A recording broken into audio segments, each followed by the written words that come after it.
A Long Walk to Water, Chapter 17. What do you think we are building here? Nia's father asked, smiling. A house? Nia guessed. Or a barn? Her father shook his head. Something better, he said. A school. Nia's eyes widened. The nearest school was half a day's walk from her home. Nia knew this because Depp had wanted to go there, but it was too far.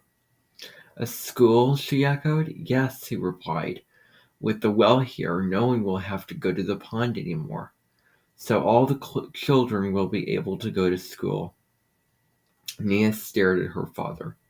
Her mouth opened, but no words came out. When at last she was able to speak, it was only in a whisper. After the children, Papa?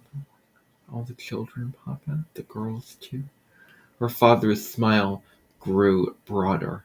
Yes, Nia, girls, too, he said. Now go and fetch water for us. And he returned to his work, scything the long grass.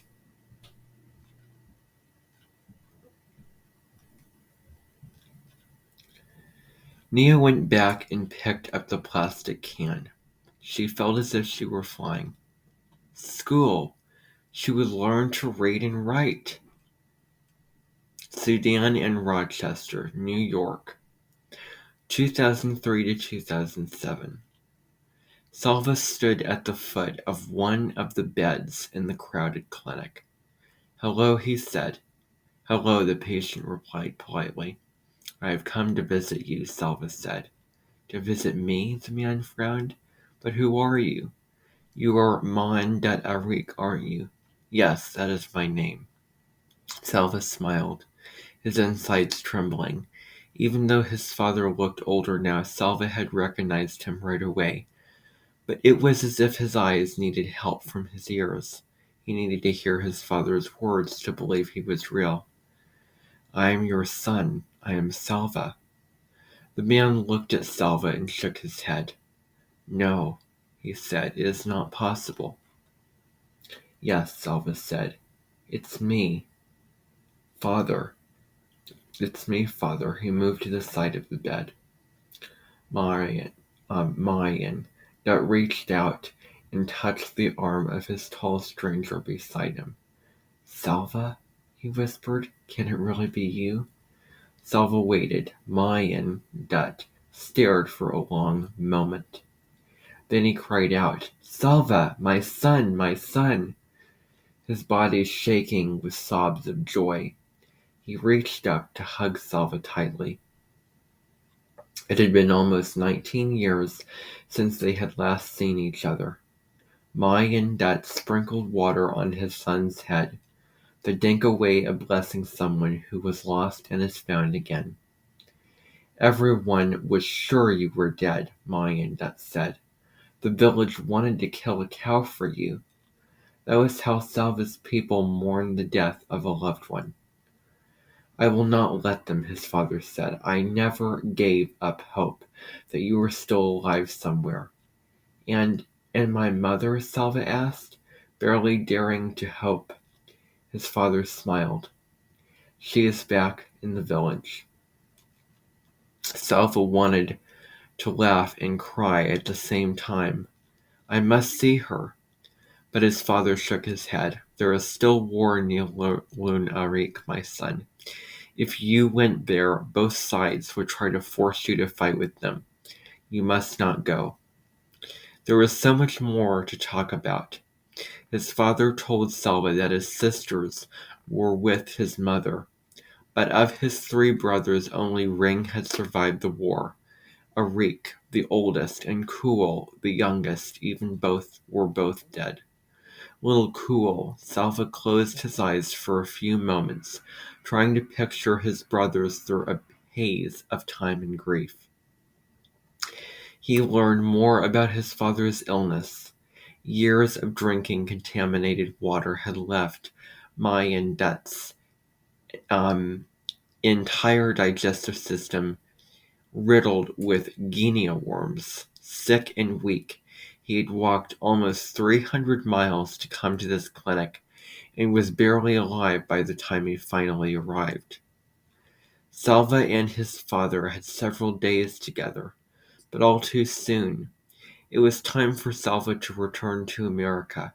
His father would be leaving the clinic shortly as well.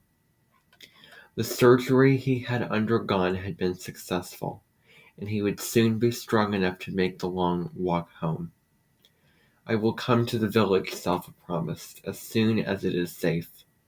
We will be waiting there we will be there waiting for you," his father promised in turn. Salva pressed his face tightly to his father's as they hugged goodbye, their tears flowing and blending together. On the plane back to the United States, Salva replayed in his mind every moment of his visit with his father. He felt again the coolness on his brow when his father had sprinkled the water blessing on him. And an idea came to him, an idea of what he might be able to do to help the people of Sudan. Could he do it? It would take so much work. Perhaps it would be too difficult. But how would he know unless he tried? Back in Rochester, Salva began working on his idea. There were, it seemed, a million problems to be solved. He needed a lot of help. Chris and Louise gave him many suggestions. Scott, a friend of theirs, was an expert in setting up projects like the one Salva had in mind. He and Salva worked together for hours and days, which grew into weeks and months. Along the way, Salva met other people who wanted to help. He was grateful to all of them. But even with their help, it was much more work than he had imagined. Salva had to raise money for the project, and there was only one way to do this. He would have to talk to people and ask them to give money. The first time Salva spoke in front of an audience was in a school cafeteria. About 100 people had come to hear him. There was a microphone at the front of the room. Salva's knees were shaking as he walked to the mic. He knew that his English was still not very good. What if he made mistakes in pronunciation?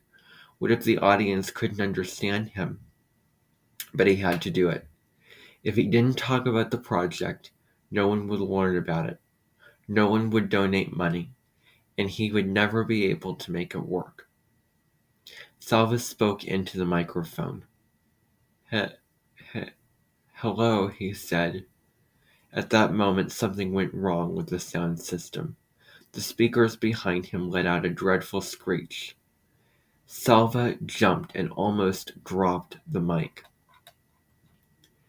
His hands trembling, he looked out at the audience. People were smiling or chuckling. A few of the children were holding their ears.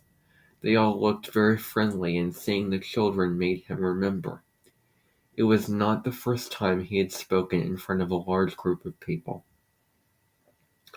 Years before, when he was leading those boys on their walk from the Ethiopian refugee camp to the one in Kenya, he had called a meeting every morning and evening. The boys would line up facing him, and he would talk to them about their plans. All those eyes looking at him, but every face interested in what he had to say. It was the same here. The audience had come to the school cafeteria because they wanted to hear him. Thinking of that made him feel a little better, and he spoke into the mic again. "Hello," he repeated, and this time only his own voice came from the speakers. He smiled in relief and went on. "I am here to talk to you about a project for Southern Sudan." A year passed, then 2, then 3. Salva spoke to hundreds of people, in churches, or civic organizations, in schools. Would he ever be able to turn his idea into reality? Whenever he found himself losing hope, Salva would take a deep breath and think of his uncle's words. A step at a time, one problem at a time. Just figure out this one problem. One problem at a time. Just figure out this one problem. Day by day, solving one problem at a time, Salva moved toward his goal.